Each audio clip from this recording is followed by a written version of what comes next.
Hello friends, welcome to Erode அம்மாச்சி சமையல். இது நம்ம வீட்டு சமையல். இன்றைக்கி நம்ம பார்க்க போகிறது மட்டனை வச்சுட்டு பேச்சுலர் மட்டன் குழம்பு எப்படி வைக்கலான்னு பார்ப்போம். இதுக்கு எதுவுமே நம்ம அரைக்க போகிறதே கிடையாது. இது நல்ல வெங்காயம் தக்காளிலாம் நறுக்கி வச்சு இந்த குழம்பு வைக்க போகிறோம். இது எப்படி நல்ல டேஸ்ட்டாக சூப்பராக வைக்கலான்னு பார்ப்போம் வாங்க. நம்மளோட சேனலில் சப்ஸ்கிரைப் பண்ணாதவங்க சப்ஸ்கிரைப் பண்ணிக்கோங்க. சமையல் குறிப்புக்கள்லாம் உடனே உங்களுக்கு வேணும்னு நினச்சிங்கன்னா பக்கத்தில் இருக்க பெல் பட்டனை அழுத்தி வச்சுக்கோங்க. அப்படியே ஃபேஸ்புக், இன்ஸ்டாகிராம், ஷேர் சேட்டை ஃபாலோ பண்ண மறந்துடாதீங்க. இப்போ இதுக்கு தேவையான அளவுக்கு நல்லெண்ணெய் ஊற்றிக்குங்க. இந்த மட்டன் தண்ணி குழம்புக்கு நல்லெண்ணெய் ஊற்றிட்டு செஞ்சால் நல்ல டேஸ்ட் இருக்கும். இப்போ பாருங்கள், இதில் 2 பட்டை போட்டிருக்கேன், 3 கிராம்பு, ஒரு அரை ஸ்பூன் அளவுக்கு சோம்பு. இப்போ இதில் ஒரு 2 இனுக்கு கருவேப்பிலை போட்டுக்கலாம். ஒரு 10 சின்ன வெங்காயத்தை கட் பண்ணி எடுத்து வச்சுருக்கேன், அதையும் போட்டுக்கலாம். இதில் 1 ஸ்பூன் அளவுக்கு இஞ்சி பூண்டு பேஸ்ட் போட்டுக்கலாம்.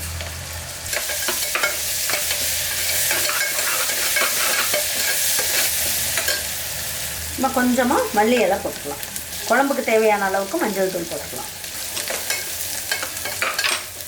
இந்த குழம்புக்கு தேவையான அளவுக்கு உப்பு போட்டுக்கலாம். வெங்காயம் நல்லா வதங்கிடுச்சு. இப்போ நான் இதில் என்ன பண்ணியிருக்கேன், 2 தக்காளியை கட் பண்ணி எடுத்து வச்சுருக்கேன், இதை போட்டுக்கலாம்.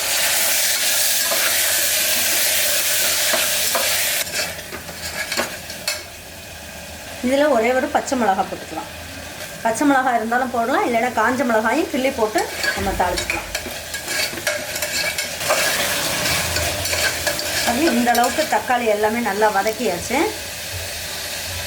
இப்போ நான் என்ன பண்ணியிருக்கேன், 1/2 கிலோ அளவுக்கு எலும்போடு நான் மட்டன் வாங்கிட்டு வந்திருக்கேன். கொஞ்சம் எலும்பும் சதையுமாக சேர்ந்த மாதிரி, நெஞ்செலும்புன்னு சொல்லுவாங்க, அந்த மாதிரி கொஞ்சம் வாங்கிட்டு வந்திருக்கேன். இப்போ இதை நல்லா கழுவியாச்சு. இப்போ இதை எடுத்து இதில் போட்டுக்கலாம்.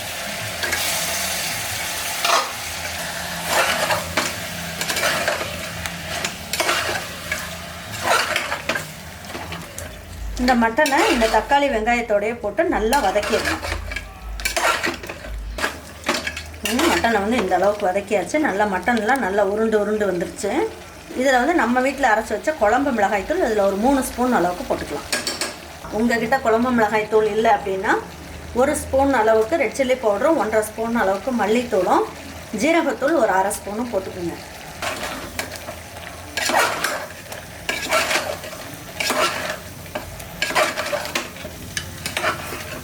இப்போ அதை நல்லா வதக்கி விட்டாச்சு. இப்போ இதுக்கு தேவையான அளவுக்கு தண்ணி ஊற்றிக்கலாம். மட்டன் வேகிறதுக்கு உங்களுக்கு தண்ணி நிறைய இழுத்துரும். அதனால் இந்த அளவுக்கு தண்ணி இருந்தால் போதும்.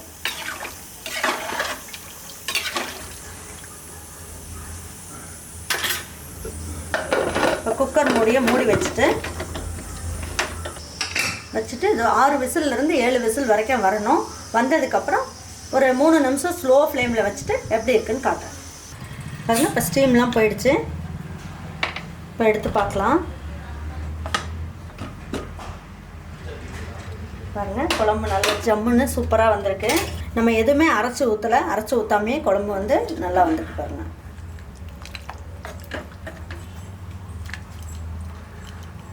நல்லா சூப்பு மாதிரி நல்லா இட்லியை வச்சுட்டு நல்லா இந்த மாதிரி ஒரு மட்டன் குழம்பு வச்சு சாப்பிட்டோன்னு வச்சுக்கோங்க, சும்மா அட்டகாசமாக இருக்கும். மட்டனோட ஒரிஜினல் டேஸ்ட் அப்படியே இருக்கும் இதில். பாருங்கள், இப்போ இதை எடுத்து வச்சு பரிமாறிக்கலாம் வாங்க. இந்த பேச்சுலர்லாம் ரொம்ப ஈஸியாக பண்ணிடலாம். மட்டனை வாங்கிட்டு வந்த உடனே நீங்கள் செஞ்சிடலாம். அந்த அளவுக்கு டேஸ்ட் ஜம்முன்னு இருக்கும்.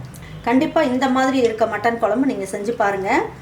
இதே மாதிரி ஒரு மட்டன் குழம்பு உங்கள் வீட்டில் இருக்கவங்களுக்கெல்லாம் செஞ்சு கொடுத்துட்டு அவங்களுக்கெல்லாம் பிடிச்சிருந்ததுன்னா லைக் பண்ணுங்கள், ஷேர் பண்ணுங்கள், சப்ஸ்கிரைப் பண்ணுங்கள், மறந்துடாமல் கமெண்ட்ஸ் பண்ணுங்கள். தேங்க்யூ ஃபார் வாட்சிங் ஈரோடு அம்மாச்சி சமையல். தேங்க்யூ.